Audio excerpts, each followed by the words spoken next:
All right, the fallout from all of this and stimulus, whether it appears or not right now, with Brian Vandenberg, the King's College Manhattan professor, business and economics, Fox News contributor as well. Rebecca Walser here, Walser Wealth Management CEO. Welcome to both of you guys, and thank you very much for joining me. Let me begin, Rebecca, with you. I don't know if it's a good or bad thing that the Speaker of the House and the President of the United States haven't talked to one another for more than a year.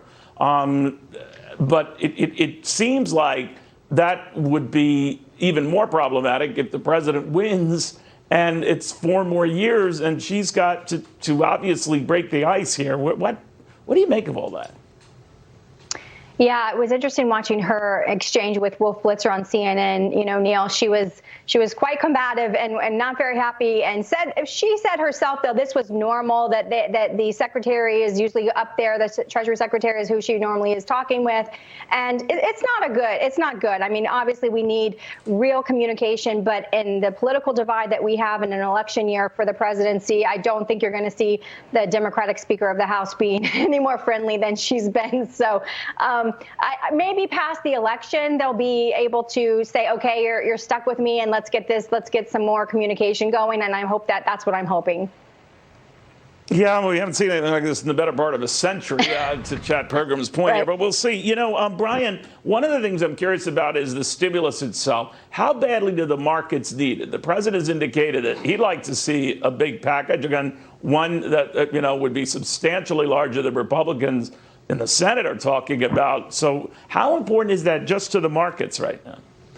You know, everybody says it's very important to the markets, Neil, but if anybody in the markets has been watching what's going on, I can't believe they actually think something's going to happen before the election. This has been so much political posturing and so little activity on economic reality. If politicians wanted to get something done on unemployment, on money for schools, on money for small businesses, they could have done that months ago. So I actually think people are overestimating how much this matters to markets. I think markets think something's coming probably in the new year once we get past the election. But I cannot believe they think anything's coming in the near term, because it's clear Congress does not want to get something done here. You know, looking at the way the markets are behaving, of course, they rise and fall based on the prospect of stimulus. So maybe we're overanalyzing this. And to Brian's point, in the scheme of things, it might not matter. But, you know, Rebecca, one thing I do notice is that some of the traditional things markets do look at, including earnings, which by and large have been pretty good, and this optimism that we're coming out of this pandemic, and at least the worst of it, much better than we thought we would. We've already made up half the jobs lost, for example. If the election turns out to be a big win for Democrats, let's say, Joe Biden wins and they take the Senate, is the market also telegraphing it can live with that? Or are we, again, maybe me, more to the point, overanalyzing it?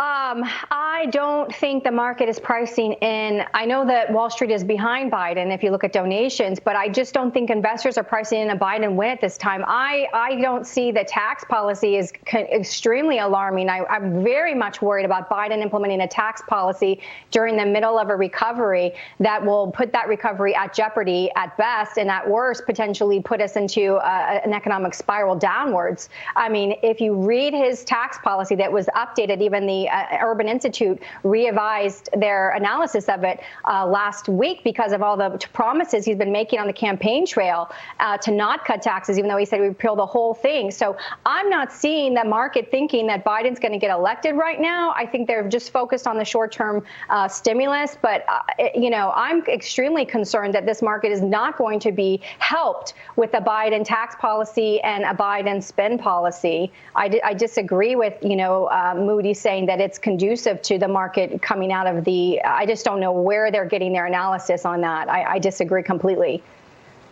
Yeah, I don't want to be jaded on Moody's, but of course that's a firm that would benefit from a lot of government offerings and spending. Then Moody's, that's what they do. They grade debt and all of that. Leaving that aside, Brian, I'm wondering if when you look at the landscape right now, and particularly for technology and all the other groups that have led us this far, where do you see that going? In other words, when you talk to a lot of young people and their views maybe on the markets and all, they don't necessarily rapidly invest and all, but they might be tempted. What are they saying about this? Well, I think the reason technology has run up so much and why I think it's sort of insulated either way is because that's the era we're moving into. And the fact is, the less interested we are in fully reopening, the slower the recovery goes. In some ways, the better technology is. The more people are at home, the more they're working at home, the more these companies benefit. So I think young people are showing us why technology has been the big bet. Their preference is to be on these platforms. And from a work perspective, that's just where we've been shifting. My concern is if we move all in the direction of technology, there's a huge percentage of the workforce that gets left behind. There are so many workers who depend on getting back to work, on doing real things with their hands, and we are leaving them behind every single day. We don't push for smart reopening. You're talking about the theaters. I mean, that's an entire industry that's sort of on the edge right now because people can't get back to work. And it's not just people in theaters, it's people who make the films. There'll be a shift. It'll move to streaming and so forth. But, Neil, this is a big issue for people outside of tech. We ought to be thinking about them, not just the companies seeing the big run up here.